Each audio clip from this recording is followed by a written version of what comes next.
The lonely carpenter. Cedar's sharp tang, an old friend, clung to the air in Tom's workshop. Sunlight, fractured by grime-streaked panes, cast golden spears that danced with sawdust. He stroked the flank of a cherrywood rocking horse, coaxing its form to life, a gift for Mrs. Henderson's granddaughter, a first birthday surprise. Usually, such commissions soothed him, the focus quiet a salve.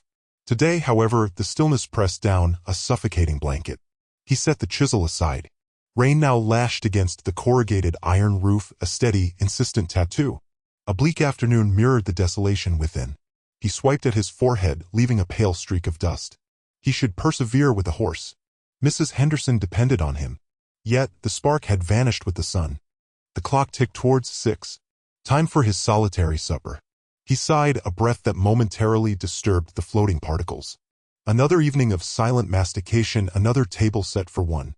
His cottage, meticulously ordered, bordered on austere. A reflection of his existence, predictable, secure, and profoundly lonely. He slid a Salisbury steak TV dinner into the microwave, its hum amplifying the quiet. While at word, he approached the mantel. A photograph, encased in glass, caught a weak glimmer. Sarah. Her exuberant smile, a radiant beacon, seemed to mock the room's hushed atmosphere. He lifted the frame, his thumb tracing the line of her jaw. "Miss you, darlin'," he rasped, voice thick with suppressed emotion. He returned the picture, squaring it precisely with the mantel's edge. The microwave pinged, its shrill note shattering the reverie. He ate without relish, each mouthful bland, each chew a hollow echo of shared meals, vibrant with conversation and laughter. Now, only the faint clink of cutlery against ceramic broke the silence. Done, he rinsed his plate and slotted it into the rack. The rain intensified, a relentless barrage against the glass. He stood at the window, watching the downpour distort the outside world. Streetlights cast a jaundiced pall, barely piercing the gloom. A car swept past, headlights slicing through the deluge. Within, he pictured a family, sheltered and warm, homeward bound. Turning from the pain, the void within him yawned, a vast and echoing space. He craved the clamor, the mess, the beautiful disarray of a life overflowing with more than just timber, tools, and faded memories. He yearned for kinship. He longed for something beyond. 3 little knocks. The rain lashed the windows, a frenzied rhythm echoing the unease tightening its grip on Tom. Hours he'd battled a particularly thorny piece of code, the kind that inspired fantasies of digital destruction. Just as he was about to concede defeat and brew some tea, a delicate rapping resonated through the quiet house. 3 light taps, not a polite knock, not a commanding thump, but a tentative trio of sounds. He frowned, levering himself from the desk. He wasn't expecting visitors. Nearing the door, he squinted through the peephole. A woman in a practical raincoat stood on his doorstep, a clipboard held close. Shielded by her frame were 3 small shapes. He opened the door. "Can I help you?" The woman offered a tight smile. "Mr. Baker?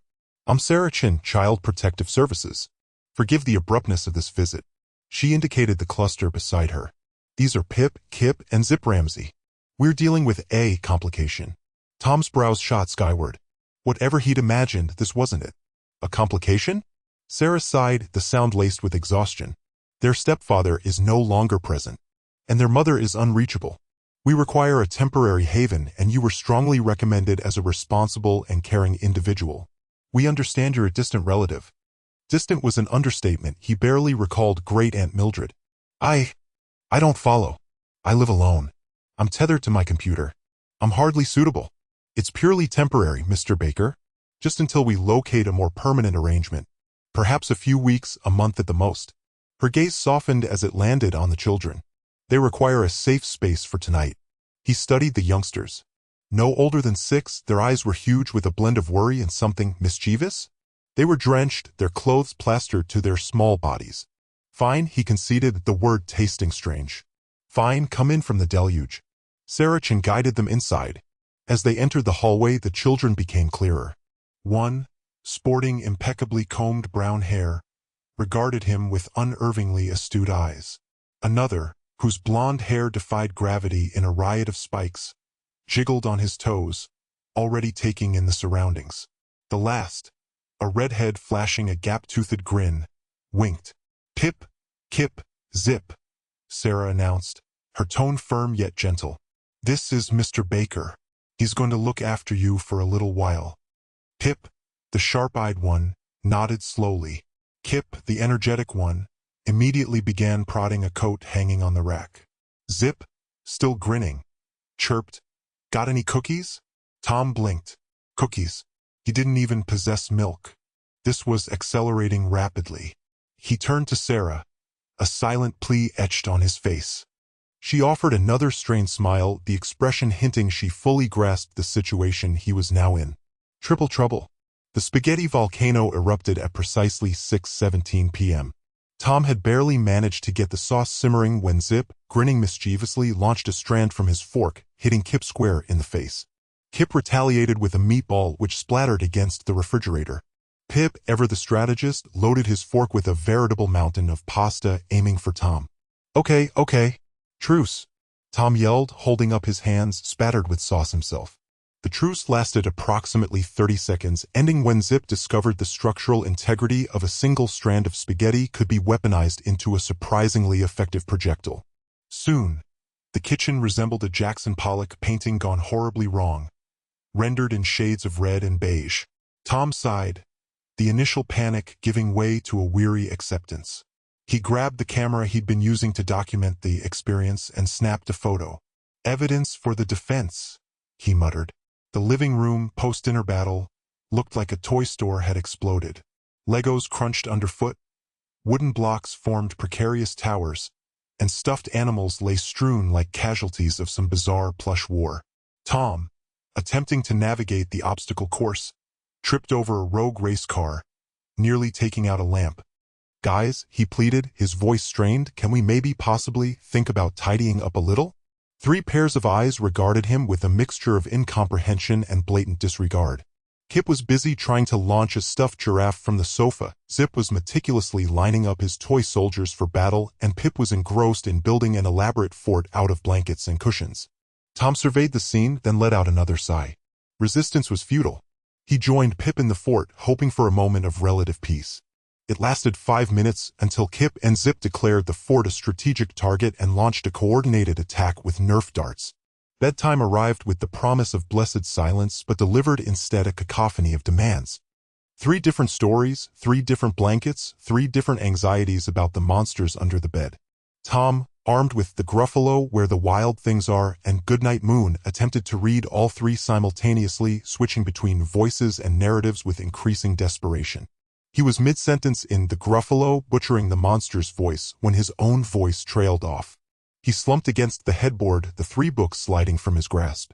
The last thing he heard before drifting off was Pip's voice, a little too loud, a little too close to his ear. "Tom?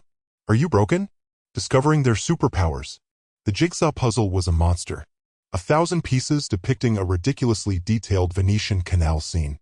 Tom had bought it hoping to occupy the triplets for at least an afternoon, maybe even 2. He'd barely managed to separate the edge pieces before giving up, the swirling colors mocking his lack of patience. Then Pip had appeared, a silent shadow at his elbow. "Can I try?" he'd asked, his voice barely a whisper. Tom, defeated, had shrugged. Now, less than an hour later, a significant portion of the canal was already taking shape. Pip's brow was furrowed in concentration, his sharp eyes darting between the box and the chaotic pile of pieces. He picked one up, rotated it once, twice, and slotted it into place with a satisfying click. Tom watched, mesmerized, as Pip transformed chaos into order. It wasn't just luck. It was a focused intensity, an understanding of spatial relationships that Tom, even with his software engineering background, couldn't fathom. Meanwhile, the rhythmic clatter of wooden blocks filled the living room. Kip, a whirlwind of restless energy, was building a tower. Not just any tower, Tom realized, but a structure that defied gravity, stretching precariously towards the ceiling. He'd started with the basic rectangular blocks, then moved on to the cylinders and triangles, creating an intricate, asymmetrical design. Tom held his breath as Kip carefully placed a final, wobbly cylinder on top. The tower swayed, but held. It was easily taller than Tom himself, a testament to Kip's relentless energy and inherent understanding of balance. He'd even incorporated a makeshift pulley system using string and a Lego wheel to lift the higher blocks, a feat of engineering Tom hadn't even considered. Dinner was a disaster of spilled spaghetti and tomato sauce Jackson Pollocked across the kitchen.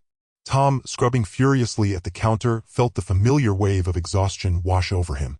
"I need a break," he muttered, more to himself than anyone else. That's when Zip, sensing his mood, stepped forward. "Why don't scientists trust atoms?" he asked, his grin mischievous. Tom, bracing himself for another round of chaos, sighed. "I don't know, Zip." "Why?" "Because they make up everything," Zip declared, bursting into laughter. Tom groaned, but a chuckle escaped him. Zip launched into a rapid-fire series of jokes, each one more ridiculous than the last. Puns about vegetables, knock-knocks involving imaginary animals, and observations about Tom's increasingly frazzled appearance. He even did impressions, some recognizable, a surprisingly accurate impression of a squeaky door, others utterly baffling. Tom found himself laughing, genuinely laughing, until his sides ached. Zip's humor was infectious, a potent antidote to the stress and exhaustion. It wasn't just the jokes themselves, but the way Zip delivered them, his timing impeccable, his eyes sparkling with playful mischief. He was a natural performer, a tiny comedian capable of lifting the heaviest of spirits. That night, as he tucked the triplets into bed, Tom thought about the day. Pip with his puzzle-solving prowess, Kip with his gravity-defying constructions, and Zip with his laughter-inducing antics. He realized that these weren't just ordinary 6-year-olds. They each possessed a unique talent, a spark of brilliance that was both captivating and, in a strange way, comforting. He wasn't just looking after 3 kids, he was fostering something more. Fitting in. Or not. The first day reeked of industrial cleaner and shattered hopes. Getting those 3 dynamos into presentable clothing had felt like single-handedly constructing the pyramids. He released them at the garishly painted doors, a surprising ache blooming in his chest. Barely back to his keyboard, the ensuing quiet felt deafening, each tap echoing in the suddenly cavernous house. He'd painstakingly crafted their lunches, artful sandwiches, gleaming fruit, each capped with a note conveying paternal encouragement. He envisioned them, Pip, Kip, and Zip, lined up like little birds, absorbing knowledge with rapt attention. Wishful thinking. At precisely 10:17 a.m., the school's number glared from his phone screen. His gut twisted. He answered, feigning nonchalance. "Tom Baker here. Mr. Baker, this is Mrs. Davison, calling about Pip, Kip, and Zip. We've encountered a slight situation." Slight situation. Tom braced himself for the inevitable. Brawls? Waterworks? A crayon-fueled inferno? "The boys appear to have reordered the alphabet chart," Mrs. Davison continued, her tone tightrope thin, "and exchanged my spectacles for miniature spyglasses." Tom groaned inwardly. He could visualize it, Zip's impish smirk as the swap occurred, Kip's boundless energy as an accelerant, and Pip's hawk-like gaze scanning for authority figures. "I am so sorry, Mrs. Davison. They'll hear about this tonight." The afternoon dragged. Focus proved elusive, the phone call played on loop in his mind, conjuring Mrs. Davison's expression of strained patience. He'd even rehearsed classroom conduct with them. Clearly to no avail. At the dismissal bell, Tom hovered anxiously by the gate. The triplets erupted, a blur of flailing limbs and animated babble. "We spotted a squirrel doing acrobatics," Kip exclaimed, pointing. "And Billy wet his pants." Zip chimed in, delighted. "Zip," Pip hissed, nudging him sharply. Mrs. Davison appeared, her smile fixed. "Mr. Baker, a moment of your time?" He steeled himself. "The boys are spirited," she offered carefully. "Overflowing with energy, certainly. However, concentrating and adhering to protocols is proving challenging." She detailed the alphabet debacle, adding that impromptu shoe-tying during story time and an attempt to barter lunch for a classmate's hamster had also occurred. "We need to cultivate self-control," Mrs. Davison concluded, meeting his gaze, "and perhaps redirect their exuberance into more constructive avenues." Tom nodded, drowning in a wave of parental inadequacy. He coded software, not behavior. How was he supposed to channel this unbridled vitality, to transform these untamed spirits into exemplary pupils? En route home, Tom gave a speech about rules and respect, employing his most serious paternal tone. The triplets merely stared back, eyes wide and unwavering. "But Mr. Baker," Pip piped up, his voice hushed, "it's just more fun when things are a little wonky." Tom sighed. Assimilation would be a struggle. Maybe, he mused, a healthy dose of wonky was precisely what they needed.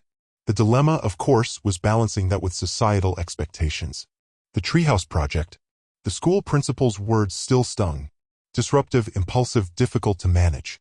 Tom stared at the architectural plans spread across the kitchen table, lines blurring under the harsh fluorescent light. He needed a project, something to channel the triplets' boundless energy. Something constructive? "All right, fellas," he said, clapping his hands. Pip, Kip, and Zip, usually a whirlwind of chaotic motion, stilled, their attention momentarily captured. Operation Treehouse is a go.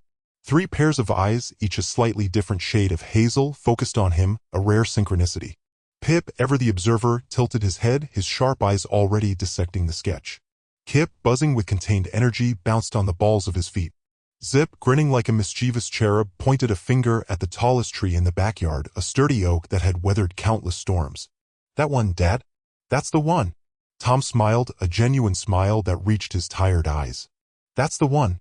But first, we need lumber. And tools." The hunt for materials became an adventure. They scavenged fallen branches in the woods behind their house, the triplets surprisingly adept at identifying sturdy pieces. Tom showed them how to distinguish between rotten wood and wood that was simply weathered, a mini lesson in nature and practical application. They hauled the branches back to the yard, their small bodies straining with the effort, their initial enthusiasm tempered by the weight of the task. Next came the tools. Tom unlocked the shed, the scent of sawdust and oil filling the air. He carefully laid out the hammer, saw, and drill, explaining the purpose of each. Pip, surprisingly, showed an aptitude for understanding the mechanics, asking intelligent questions about torque and leverage. Kip, predictably, wanted to immediately start hammering, his enthusiasm bordering on recklessness. Zip, ever the showman, mimicked Tom's movements with exaggerated flair, earning a chuckle from his brothers. Safety was paramount. Tom spent an hour demonstrating how to hold a hammer correctly, how to saw without sawing off a finger, and how to use the drill without creating a hole in their foot. The triplets, initially impatient, gradually understood the importance of caution. Kip, after a near miss with the hammer, finally slowed down, his youthful exuberance tempered by a healthy dose of fear. "Remember," Tom said, his voice firm but gentle, "tools are for building, not for hurting. We work together, we help each other, and we always pay attention." As the sun began to dip below the horizon, casting long shadows across the yard, a small pile of lumber lay beside the oak tree. The beginnings of a treehouse, a symbol of collaboration and responsibility, were taking shape. Tom looked at his sons, their faces flushed with exertion, their clothes smudged with dirt. He saw not just 3 rambunctious boys, but 3 individuals, each with their own strengths and weaknesses, working together toward a common goal. Maybe, just maybe, he was finally getting it right. Talent show troubles. The flyer was plastered to the fridge with so much enthusiasm it nearly ripped. Brighton Elementary Talent Show. It screamed in primary colors. Tom hadn't even seen it before Kip started vibrating with excitement. Dad! Dad! We have to do it!" Kip bounced, nearly knocking over his juice. Zip, ever the opportunist, echoed, "Yeah, we'd be awesome." Pip, however, was quieter, his sharp eyes scanning the flyer. "What kind of talents are allowed?" Tom sighed, already feeling a headache brewing. The last parent-teacher conference hadn't gone well. Mrs. Davison had delicately suggested that Pip, Kip, and Zip, while exceptionally bright, were also a handful. Disruptive. Enthusiastic, he'd offered weakly. She'd given him a pitying smile. He needed a win, and maybe this talent show could be it. Anything, I guess. Singing, dancing, juggling, being ridiculously charming. He winked. "That was a mistake. I can juggle," Kip declared, grabbing 3 apples from the fruit bowl. He promptly dropped them, leaving a trail of bruised red on the linoleum. "I can sing," Zip countered, launching into a rendition of Twinkle Twinkle Little Star, at a volume that threatened the window panes. Pip, ever the pragmatist, cut through the noise. "We need something different, something that shows off all our talents." And that's when the trouble started. "We could be a band," Kip suggested, grabbing a wooden spoon and banging it on a pot. "No, a magic show," Zip countered, trying to pull a rabbit, a stuffed one, thankfully out of his hat, only to have it snag on his ear. "A science experiment," Pip announced, his eyes gleaming. "We could make a volcano." "A volcano?" Kip and Zip chorused, wrinkling their noses. "That's boring." "It's not boring. It's educational," Pip retorted, his voice rising. "But magic is cooler," Zip insisted, puffing out his chest. "Juggling is more impressive," Kip added, picking up the bruised apples and attempting to juggle them again with even less success. The argument escalated quickly, a whirlwind of shouted ideas and frustrated gestures. Tom watched, feeling the familiar wave of parental inadequacy wash over him. He tried to mediate, but his attempts were drowned out by the rising tide of sibling rivalry. Guys, come on, he pleaded, but they ignored him. Magic is better. No juggling. Volcano. Enough. Tom finally roared, his voice cracking slightly. The triplets stopped, their faces flushed and tearful. We can't even agree on anything. Pip wailed, turning away, his shoulders slumped. Tom knelt, putting an arm around each of them. Look, I know it's frustrating, but you're a team. You're the Ramsey triplets. You always figure things out. He paused, trying to find the right words. Maybe the best act is one where you all do something. He looked at their doubtful faces and he knew he hadn't solved anything, but it was a start. Think about it. No decisions now. Just think. He managed a weak smile. He watched them trudge off to their room, the earlier excitement completely gone. The flyer on the fridge seemed to mock him. The talent show wasn't going to be a win. It was going to be a disaster. He just knew it. The amazing triplets. The flyers for the school talent show mocked Tom from the refrigerator door. Every time he reached for the orange juice, he felt a fresh wave of parental inadequacy. Pip, Kip, and Zip, a whirlwind of mismatched socks and boundless energy, were talented. Individually, but collectively they were more akin to a demolition crew. Right, lads, Tom said one Saturday morning, trying to sound more enthusiastic than he felt. Talent show. Ideas. Pip, sharp-eyed and observant, was already fiddling with a Rubik's Cube. I can solve this behind my back. Kip, ever energetic and curious, was attempting to build a tower out of sugar cubes. It wasn't going well. I can make a really small leaning tower of Pisa. Zip, grinning and ever forward, piped up. I can tell jokes. What do you call a fish with no eyes? Tom sighed. I don't know, Zip. What? FSH? Zip shrieked with laughter, collapsing onto the floor. Tom rubbed his temples. Separate talents. Separate disasters. Okay, he said slowly. What if we combine them? Pip solves the cube, Kip builds the tower, and Zip distracts the audience with jokes. The triplets exchanged glances. A spark ignited in their eyes. The next few days were a chaotic symphony of plastic clicking, sugar cube crunches, and off-key giggling. Pip, surprisingly focused, could solve the cube in under a minute, even with Kip's increasingly unstable tower looming nearby. Kip, fueled by sugar dust and determination, actually managed to construct a somewhat impressive if lopsided tower. And Zip, well, Zip's jokes were still terrible, but his delivery was undeniably charming. The night of the talent show arrived with a nervous energy that crackled in the air. Tom, backstage, felt like he was about to witness either a stroke of genius or a complete meltdown. Remember, he said, adjusting Kip's slightly askew bow tie. Work together. Help each other. The curtains opened. Pip, Kip, and Zip stood bathed in the spotlight, a tiny, wobbly tableau of concentration and mischief. Pip's fingers flew over the Rubik's Cube. Kip carefully placed sugar cubes, his tongue poking out in concentration. Zip, microphone in hand, launched into his routine. What do you call a lazy kangaroo? A few scattered giggles. Pouch potato. The tower wobbled. Kip's eyes widened. Pip, mid-solve, paused. The audience tittered nervously. Then disaster struck. A rogue sugar cube slipped from Kip's trembling fingers. The tower swayed violently. Kip gasped, reaching for it, but it was too late. The whole structure began to disintegrate, a slow-motion avalanche of white cubes. Without missing a beat, Pip grabbed a stray cube and, with lightning speed, jammed it under the weakest point of the tower, buying Kip precious seconds. Zip, seeing the impending doom, abandoned his jokes. Look, he shouted, pointing dramatically at the tower. Kip is building the leaning tower of amazingness. He winked at the audience. Kip, inspired by Pip's quick thinking and Zip's improvisation, frantically began reinforcing the base. He abandoned height for stability, turning the crumbling tower into a squat, fortified structure. Pip, his cube now solved, carefully placed it on top of Kip's creation like a crowning jewel. The audience erupted in applause.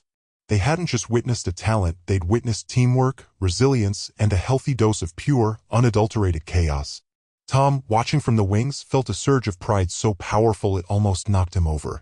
Maybe, just maybe, he was getting the hang of this parenting thing. A daily miracle. The air in the school gymnasium crackled with nervous energy.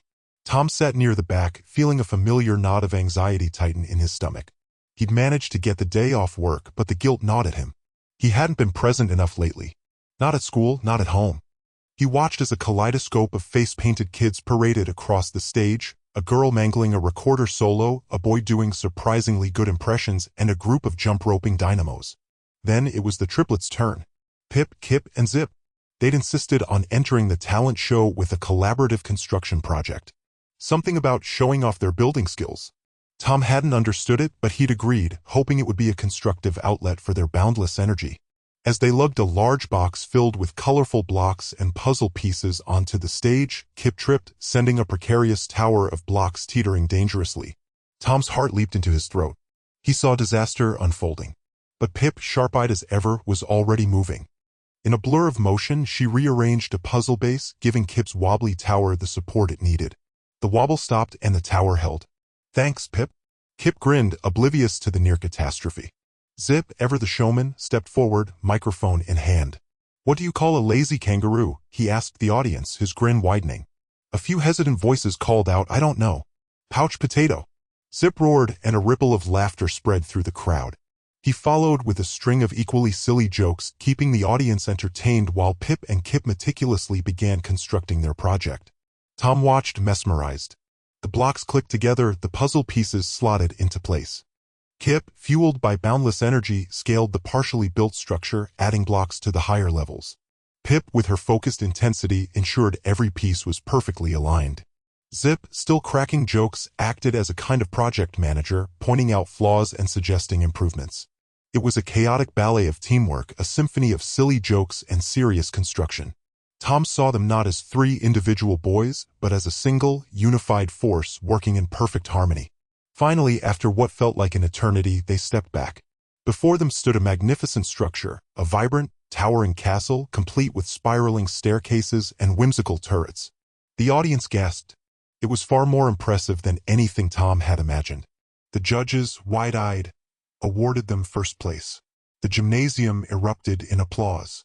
Pip, Kip, and Zip leaped off the stage and into Tom's arms. A tangle of limbs and excited chatter. "We did it, Dad. We did it," Zip shouted, squeezing him tight. Walking home, hand in hand with his boisterous, victorious sons, Tom felt a warmth spread through him, chasing away the guilt and anxiety. They were loud, chaotic, and exhausting. They tested his patience daily. But in that moment, watching them celebrate their victory, seeing the pure, unadulterated joy on their faces, he understood. They weren't just a handful. They were his daily miracle. They filled his life with a love and laughter he never knew existed.